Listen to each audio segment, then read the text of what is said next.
Hello and welcome to the Poor Hammer Podcast, episode 70. I'm your host, Brad. This is my co-host, Eric. How's it going? We don't have any time to explain. This episode is now a speed run. Sounds good. Welcome to every faction in 40k. After searching around for a 40k equivalent to HeyWoah's excellent AOS videos, we just decided to make our own. So start the clock and let's sell you on your first faction. Now let's begin with the Imperium of Man. Adeptus Sororitas, or the Sisters of Battle. Nuns with Guns, the holy order that enforces the word of the ecclesiarchy and punishes heretics with zeal. The only sales pitch you really need is your artillery is a pipe organ. If that doesn't sell you, nothing will. They've got decent shooting and melee options, they hate psychers with a passion and have many tools to counter them, and they're decently maneuverable too. But they pay for these many bonuses by being quite frail. If they're the ones on the receiving end of damage, they're going to disappear. It's a kill or be killed galaxy out there. Luckily, your army mechanic is martyring your units and performing miracles, which lets you cheat at dice in a dice game. That's exactly as strong as it sounds.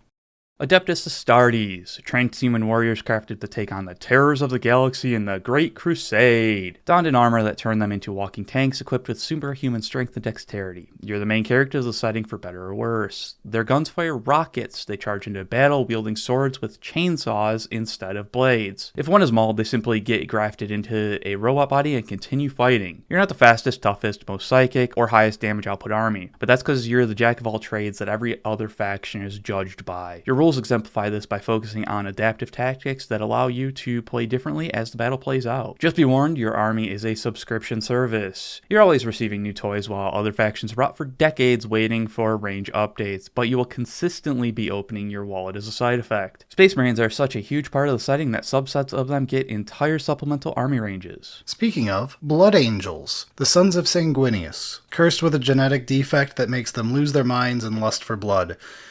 They're just straight up vampires. Your heroes are some of the most famous in the Imperium, wearing the death mask of their father while flying on golden wings into battle. You trade most of your shooting for more focus on melee combat. Dante's model is glorious, but we can only hope the Sanguinary Guard get an equal treatment soon, because...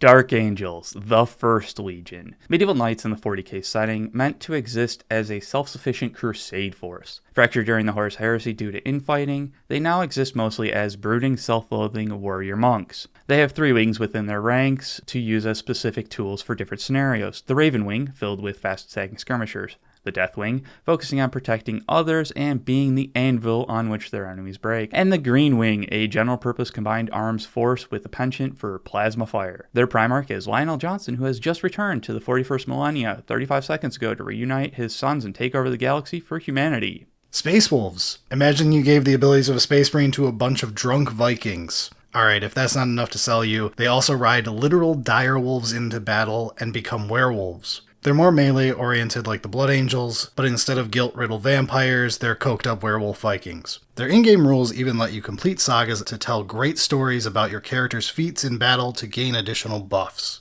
I just hope you like the words wolf, fang, and claw, because you're going to be seeing a lot of those if you get into them. Black Templars. Black Templars are constantly crusading, hence the name. They heard only 1,000 Marines allowed in a chapter unless you're on a crusade in the Codex and decided to do a little trolling, so they're on crusade. They're Space Marine Crusaders. Do you like the idea of constantly going on crusade and purging anything that isn't specifically you? These guys might be the bonus flavor you want for your murder hobo Space Marines. Deathwatch, an anti-Xenos task force borrowing from every chapter to train them in handling alien species they may encounter in the galaxy, usually with extreme violence, a bit of hypocrisy about how to use Xenos technology, and discovering competitive racism. Their melting pot origin and specialized training is shown in their rules by being able to make complex unit loadouts, use specialized weapons and tools in a unit, and having a unique set of adaptive rules over the course of battle. Alright, enough Space Marines, let's move into the real heroes. That would be the Astra Militarum, or the Imperial Guard. The might of humanity, the expendable masses who lay down their lives without question. Or at least that's what the propaganda says. Their leaders are big believers in quantity has a quality all of its own. You can play a mass of expendable troops or a wall of tank barrels. Why bring one tank to a battle when you could bring 10 cheaper, more expendable ones? They're also the World War era military equivalent in 40k's Imperium. In a galaxy of superhumans, monstrous aliens, and dark forces of fell gods, you choose to play Sergeant Johnson. Put an absurd number of models in play and give them specialized orders down the chain of command to ensure they get the job done. Just be warned, the more models in an army, the higher the price of entry tends to be. The Guard is no exception. Adeptus Mechanicus. The flesh is weak. Augment yours with some cybernetic enhancements. Why employ soldiers who have a bad habit of running away when you could instead lobotomize your troops and direct upload orders into their augmented brains? Treat the glorious machine spirit well and it will ensure your victory. The Admech are the cult that worship machines and keep the Imperium armed. They just have a bad habit of keeping the best experimental guns for their own forces. Their rules at times have been a bit complicated, but they reward you with the best shooting army in the Imperium. They can even try their hand in melee with electric goads and the occasional giant robot fist. Serving the Omnissiah is glorious as long as you don't mind the occasional, slightly lethal dose of radiation. Grey Knights. The Grey Knights are a secret order that were created in the final moments of the Horus Heresy to act as an elite psychic army with the sole purpose to hunt down every demon and servant of the Dark Gods and destroy them. Every Grey Knight is a transhuman weapon created by putting a psyker through hellish trials and turning them into Space Marine soldiers. Their psychic discipline is unparalleled in the Imperium, and they use these powers to defend humanity against the Chaos Gods. Your shooting isn't the strongest, and you'll almost never outnumber your foe. That's fine though. Use your mastery of the warp to teleport around the battlefield and lay waste to your opponents with psychic powers and force swords. Remember, if all else fails, you can send demons back to unreality by crushing their skulls with a giant hammer. It's the first thing they teach you in Wizard Paladin School, actually. Adeptus Custodes. The Custodes are alchemically handcrafted super soldiers far beyond the assembly line quality of other Space Marines. The Bugatti of super soldiers. They answer only to the Emperor, and he's not known to talk much. They live secluded lives in the Imperial Palace, training to become the ultimate tools to enact the will of the Emperor. Their technology hasn't degraded a bit since the height of the Great Crusade, being able to bring 10,000-year-old artifact weapons and vehicles to the battle like they were made just yesterday. Not just the most elite army in the standard Imperium, the most elite non-knight army in the game. What does this greatness cost? Not much in the way of real-life dollars, which is why it's such a popular faction with new players, unless you're really into the Sisters of Silence for some reason. The downside on the table is you're often outnumbered 5-1. You'll just have to put that training to use and pile up the corpses of your foes without breaking a sweat. Imperial Knights. Forget the puny Space Marines and Custodes. Forget tanks and hover bikes. Enter combat in a giant mech with a gun meant to blow down fortress walls and a chainsword that's more likely to crush foes than slice them. The noble houses of the Imperial Knight world don't serve the Imperium so much as fight alongside it as allies for glory and valor. They take oaths and commit epic deeds to gain buffs. They come with the downside of having nothing smaller than a tank on legs, meaning subtle tactics are beyond them. They also managed to beat out Custodes on how outnumbered you'll feel on the battlefield. Luckily, being outnumbered feels less important when you're shooting a howitzer as a handgun and crushing your opponent's vehicles underfoot. The Forces of Chaos. Chaos Demons. Reject modernity. Return to extra-dimensional entities. Your army is split into 4 sub-armies, each with themes around the 4 Chaos Gods. Khorne has melee-heavy bruisers. Nurgle has melee-heavy anvils. Slaanesh has melee-heavy glass cannons. And Tzeentch found a gun in his dad's closet. As a warning, the army has a very limited range of models once you limit it to only one god, with most of the variety coming in the form of named characters. Speaking of, each of these sub-factions can be led by demon princes or greater demons that act as the best ad campaign an army can ask for. How are they also beautiful compared to the rest of 40k? Easy, they're Age of Sigmar models on loan. The army exists in some form in Age of Sigmar and 40k. The army may be a perfect option for you if you tend to like one of the gods in particular and have an interest in learning both games, or if you just want to play Monster Mash, which no one can blame you. Chaos Space Marines. The Space Marines who 10,000 years ago threw out the shackles of the Imperium and began worshipping dark gods. These Marines are now splintered into warbands following Chaos Lords or Sorcerers, occasionally teaming up into larger forces to take on bigger threats. Instead of the tactical adaptation in their loyalist brethren, they gain boons from the Chaos Gods in battle. Just be sure these blessings don't come at too high of a cost. While the Imperium's tech stayed stagnant and decayed over 10 millennia, the Chaos Space Marines have embraced the future. The future is demons possessing your vehicles and turning into giant monsters as it turns out. The future seems metal as hell. Just as with the loyal Space Marines, there's a few Chaos Legions that stand out from the rest and get their own special rules. The Thousand Sons, dedicated to Tzeentch, the god of knowledge, magic, and deception. These nerds wield the powers of the warp as easily as other legions wield guns and swords. If you want wizards in space, look no further. They also have an Egyptian theming. That has nothing to do with Tzeentch, they just think headdresses are in vogue. Of every faction in the game, Thousand Sons are possibly the most psychic-oriented. Occasionally, single stronger psychers exist in other factions, but the Thousand Sons will be the army with the most unique and consistent usage of spellcasting in any faction. They obviously pay for this in other ways, their melee across the board is lacking, and their shooting is only good. As an aside, don't pay money for Zongor, find a Thousand Sons or AOS player who owns too many. World Eaters. Dedicated to Khorne, the god of war, blood, violence, and everything 40k stands for. The World Eaters are perhaps the most 40k faction to exist. They are simple in their guiding principles, as you have to be when your brain is literally replaced with nails to make you more violent. Make war, commit violence, spill blood, and if all else fails, find an honorable death in glorious battle. This faction is probably the one you knew of first without knowing it. Khorne's followers have the most catchy slogans that regularly leak outside of the setting into general internet memes. Blood for the blood god. Skulls for the skull throne. Now get out there and get to work, because Khorne cares not from whence the blood flows.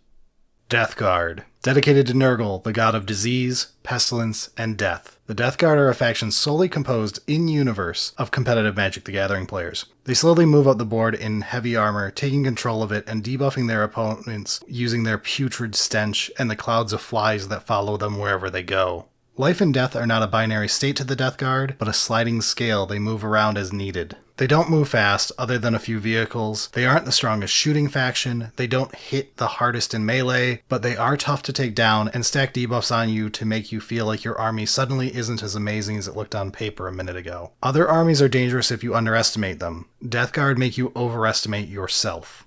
Emperor's Children. The Legion of Perfection blessed by Slaanesh. Drugs, sex, and rock and roll. I'm just kidding, you don't exist yet. Sorry, maybe in another 3 years. You don't understand, GW really needed those resources to make the 23rd Lieutenant, 15th Dreadnought variant, and a dedicated war crime character, instead of Noise Marines.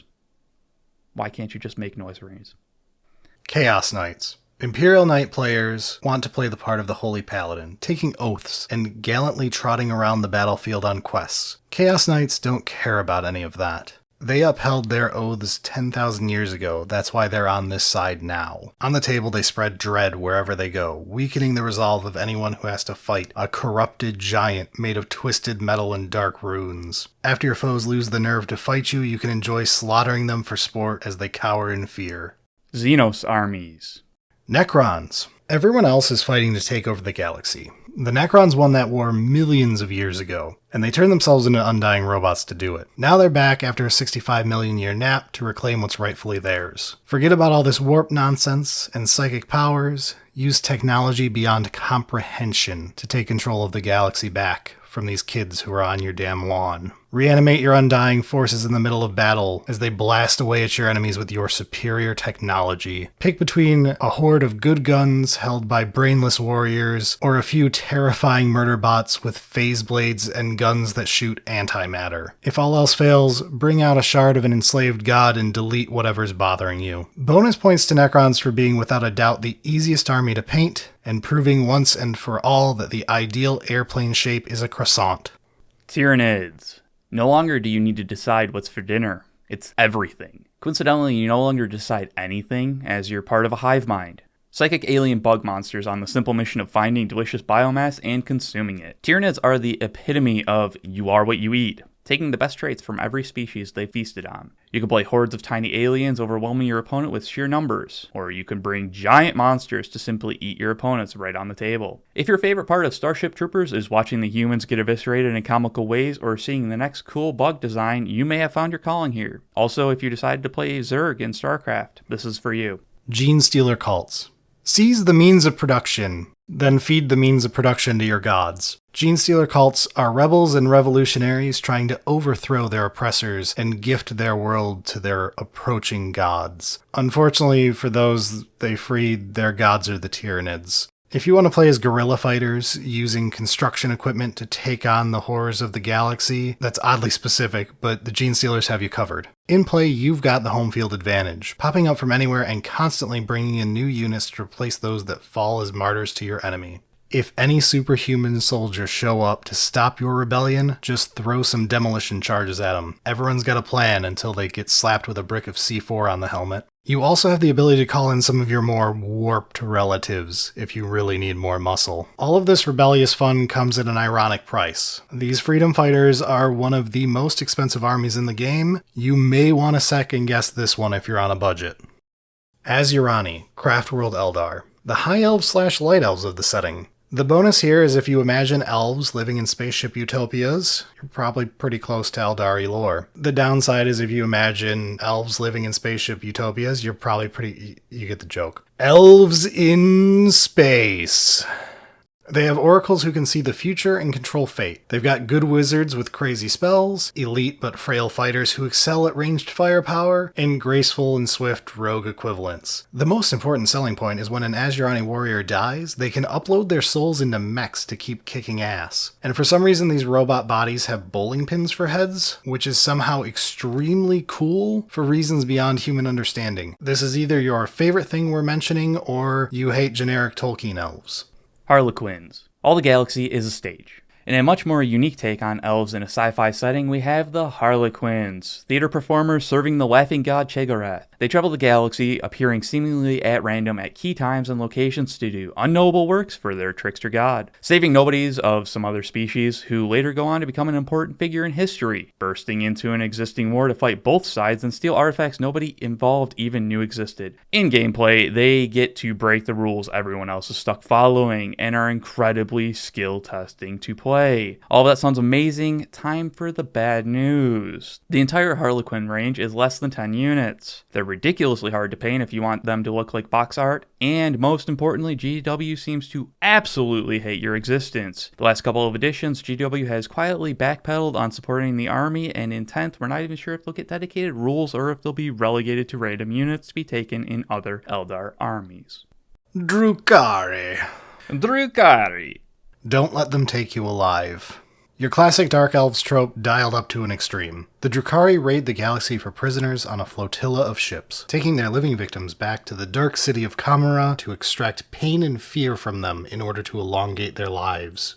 The Drukhari are split into 3 main factions in play. Archons and their cabals, who act as crime lords with private armies and paying blades for hire for their service. The witch cults, who turn prisoners into playthings in coliseums to feed their misery to the masses, and the homunculi covens, who work on ways to torment their subjects further and extend the lives of Drukhari willing to pay the right price. All of these factions can work independently or together on the battlefield to play to their strengths. They derive power from pain, gaining bonuses as they torment and slay your opponent's forces. The cabals play most typical for an army, relying on gunboats and their poison-filled rifles to take down opponents from afar. The witches prefer glorious melee, but will die quickly if an opponent catches them. The covens are the only part of the army who's designed to take a hit and survive, at least as much defense as elves tend to get.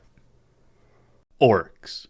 Grimderp shitposting, but actually canon. Get enough orcs to think something is true and it can become reality. Created as a biological weapon by ancient beings to fight undying robots and star gods. They got a bit out of control and spread further into the galaxy just to find the next good fight. They come in 3 main flavors: the Green Tide, the Junkyard, and the Squigs. The Green Tide. A tide of green caused by endless boys on the horizon who love DACA. If you miss, it just means you didn't have enough DACA, so get more boys and more DACA. Vehicles that can only be thought up by the truly insane. Imagine a mad scientist that is able to cheat reality if they convince others that what they made works, and you have an orc mech.